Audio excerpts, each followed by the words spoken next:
রাধে রাধে বন্ধুরা, আপনি কি জানেন কেন ভগবানের প্রসাদে পেঁয়াজ রসুন দেওয়া হয় না? কেন বৈষ্ণবেরা পেঁয়াজ রসুন খায় না? কেন ভেজিটেরিয়ানরা পেঁয়াজ রসুন খায় না? যারা নিরামিষ আহার করে তারা পেঁয়াজ রসুন খায় না। বিভিন্ন দেবদেবীর পূজাতেও পেঁয়াজ রসুন দেওয়া হয় না। কেন দেওয়া হয় না? যদি জানতে চান, জানতে ইচ্ছে হয়, তাহলে ভিডিওটি সম্পূর্ণ আপনার জন্য দেখার অনুরোধ রইল। স্বর্গলোকে দেবতা ও অসুরদের মধ্যে মিত্রতা স্থাপনের জন্য একটি সমুদ্র মন্থন তৈরি করা হয়, যেখানে নাগরাজ বাসুকী মন্থন কাজে সাহায্য করেন। সেই মন্থনে, মন্দার পর্বতী মন্থনে অনেক মূল্যবান বস্তু উঠে আসে। অনেক মূল্যবান রত্ন, মণি, বিভিন্ন ধরনের বস্তু সেখান থেকে উঠে আসে। সেখান থেকে কামধেনু উঠে আসে, সেখান থেকে একটি হাতি উঠে আসে, সেখান থেকে বিভিন্ন দামি দামি মূল্যবান জিনিস উঠে আসে। শেষে সেখান থেকে, সেই অমৃত মন্থন থেকে অমৃত উঠে আসে। এরপর অমৃত উঠে আসার পর মন্থন কার্য শেষ করা হয়। এমন সময় সমস্ত মূল্যবান বস্তু, জিনিস, রত্ন, পাথর দেবতা ও অসুরদের মধ্যে ভাগ করে, সমান ভাগে ভাগ করে দেওয়া হয়। তারপর একটু বিশ্রামের আয়োজন করা হয়। বিশ্রামের পর অমৃতপান শুরু হবে। তাই জন্য সবাই, দেবতা আলাদা এবং অসুরগণ আলাদা, বিশ্রাম কক্ষে বিশ্রাম করতে যায়। বিশ্রাম করার পরে ভগবান অন্তর্যামী তিনি জানতে পারলেন যে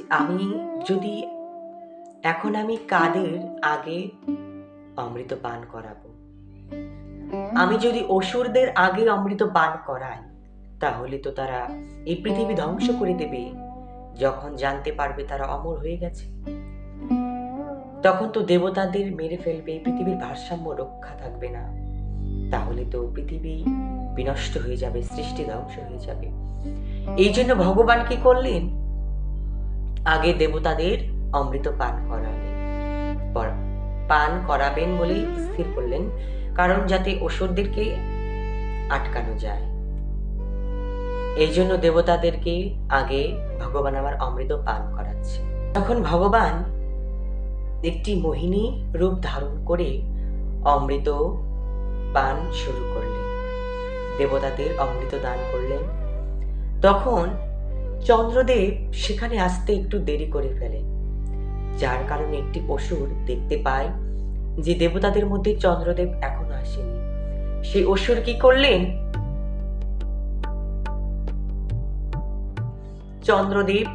চন্দ্রদেবের মতো রূপ ধারণ করলেন। সেই চন্দ্রদেবের রূপ ধারণ করে দেবতাদের মধ্যে এসে দাঁড়ালেন। ভগবান খেয়াল করেনি। যখন সমস্ত দেবতাদের অমৃত দান করছে, সমস্ত দেবতারা অমৃত পান করছে, এমন সময় ওই অসুরকেও অমৃত দিয়েছে। ঠিক এমন সময় চন্দ্রদেব ফিরে এসে দেখছে কি তারই মতো কেউ যেন অমৃত পান করছে। এমন সময় ভগবানকে ডাক দিয়েছে, ভগবান, আমি চন্দ্রদেব, তাহলে ওখানে কে অমৃত পান করছে? ও চন্দ্রদেব নয়, ও নিশ্চয় কোনো অসুর ছলনা করছে।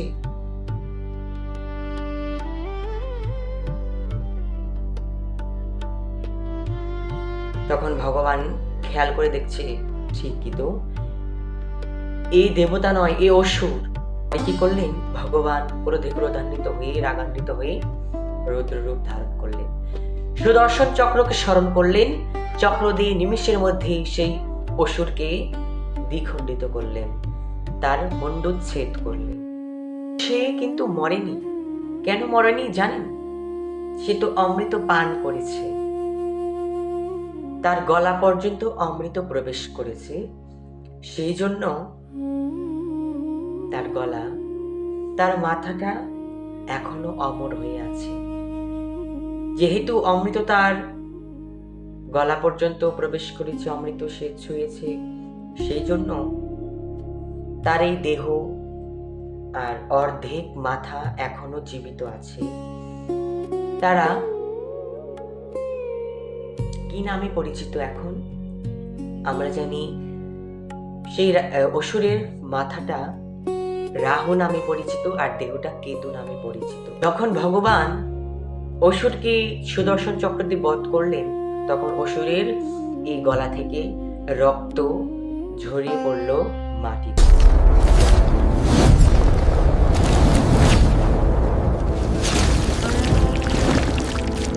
পৃথিবীর মাটিতে ঝরে পড়ল, পৃথিবীর মাটিতে তৈরি হলো রসুন আর পেঁয়াজ। এমনি ভাবে সৃষ্টি হলো রসুন আর পেঁয়াজের। দাঁড়াও শোনো ভক্ত, আমরা অসুরের রক্ত থেকে তৈরি, তাই আমাদেরকে ভগবানের প্রসাদে দিও না। যেহেতু পেঁয়াজ রসুন অসুরের রক্ত থেকে সৃষ্টি হয়েছে, তৈরি হয়েছে, সেই জন্য এই উদ্ভিজ্জ খাবারকে বলা হয় তামসিক খাবার, যা খেলে মানুষের পশুবৃত্তি, অসুরবৃত্তি ভাব জেগে ওঠে, যার কারণে পেঁয়াজ রসুন খাওয়া নিষিদ্ধ। ভগবানের প্রসাদে পেঁয়াজ রসুন দেওয়া নিষিদ্ধ। ভক্তরা পেঁয়াজ রসুন খায় না, দেবদেবীদের পুজোতেও পেঁয়াজ রসুন লাগে না। এটি সত্য যুগ থেকেই প্রচলিত, আজ কলিযুগ পর্যন্ত প্রচলিত। রাধে রাধে বন্ধুরা। আরো বিষয় নিয়ে জানতে চাইলে কমেন্ট বক্সে বলে যাবেন, আর এই নতুন পেজটি ফলো করে পাশে থাকবেন, যাতে লাইক কমেন্ট শেয়ার করে কৃতার্থ করবেন। আপনিও জানুন, সবাইকে জানার উৎসাহ দিন, সবাই যাতে জানতে পারে, বুঝতে পারে, আর আমাদের ধর্মটাকে যেন আমরা এগিয়ে নিয়ে যেতে পারি। রাধে রাধে।